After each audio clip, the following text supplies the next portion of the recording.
Hello friends, welcome to my channel. സത്യം പറയല, voice over കൊടുക്കാൻ ഭയങ്കര മടിയായിട്ടാണ് ഇത്രയും ദിവസം ഈ വീഡിയോ പെൻഡിങ്ങിലാക്കിയത്. ഫസ്റ്റ് ഓഫ് ഓൾ നമുക്ക് എന്താ റെഡിയാക്കാൻ പോകുന്നതെന്ന് വെച്ച് കഴിഞ്ഞാൽ നമ്മൾ ബീഫ് ഫ്രൈ ആണ് ആക്കുന്നത്.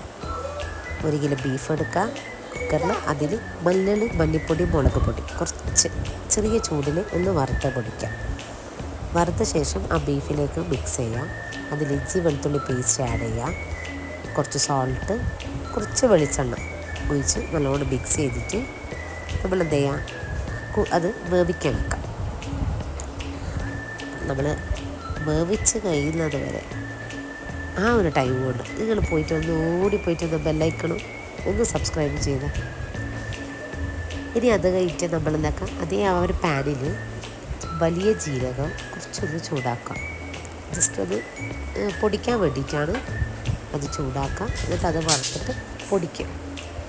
ഇനി നമ്മൾ ചീനച്ചട്ടിയിൽ കുറച്ച് വെളിച്ചെണ്ണ ഒഴിക്കാം. നമ്മൾ വേവിച്ച് വെച്ച ബീഫില്ല, അത് ബീഫ് എടുത്തിട്ട് ഒന്ന് ഫ്രൈ ചെയ്യാം. ആ ഫ്രൈ ചെയ്തിട്ട് മാറ്റി വെച്ചിട്ട് അതേ പാനിൽ കുറച്ച് വെളിച്ചെണ്ണ കൂടി ആഡ് ചെയ്യുക. അത് കുറച്ച് വെളുത്തുള്ളി സ്മോൾ പീസാക്കിയിട്ടുള്ള കുറച്ച് കറിവേപ്പില, കുറച്ച് പച്ചമുളക്, ഒരു 2 പച്ചമുളക് മതി. നമ്മുടെ എരിവിൻ്റെ ടേസ്റ്റിന് മതി. എന്നിട്ട് നല്ലോണം അതൊന്ന് വഴറ്റി കൊടുക്കാം. ഇത് നല്ലോണം വഴറ്റിയ ശേഷം നമ്മൾ ഉള്ളി ആഡ് ചെയ്യാം. ഞാൻ ഡിസ്ക്രിപ്ഷനിലെല്ലാം കൊടുത്തിട്ടുണ്ടായിരുന്നു. ഉള്ളി ആഡ് ചെയ്യുക, അത് നല്ലോണം സോട്ട് ചെയ്യുക.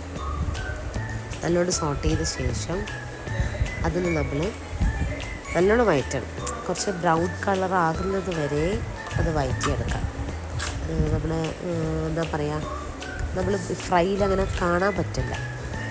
അപ്പോൾ അതുപോലെ നല്ലോണം വഴറ്റിയ ശേഷം ഈ ബീഫ് നമ്മൾ പൊരിച്ചില്ലേ, ആ ബീഫിൻ്റെ പീസസൊക്കെ അതിലേക്ക് ആഡ് ചെയ്യാം. എന്നിട്ട് നമ്മൾ നേരത്തെ ഒന്ന് ജീരകം വറുത്തിട്ട് അവിടെ പൊടിച്ച് വെച്ചിട്ടില്ലേ, അത് മിക്സ് ചെയ്യാം. കുറച്ച് കുരുമുളക് പൊടി മിക്സ് ചെയ്യാം. പിന്നെ ആവശ്യത്തിനനുസരിച്ചുള്ള ഉപ്പിടാം. പിന്നെ കുറച്ച് ഗരം മസാല, അത് മസ്റ്റാണ്. ഗരം മസാല ആഡ് ചെയ്യാം. എന്നിട്ട് നല്ലോണം മിക്സ് ചെയ്തിട്ട് കുറച്ച് കറിവേപ്പില വേണമെങ്കിൽ ആഡ് ചെയ്തോ. ഓൾറെഡി നമ്മൾ അതിൽ ആഡ് ചെയ്തിട്ടുണ്ടായിരുന്നു. കുറച്ച് മല്ലിച്ചപ്പ്. നമ്മുടെ ടേസ്റ്റ് ബീഫ് ഫ്രൈ റെഡിയായി.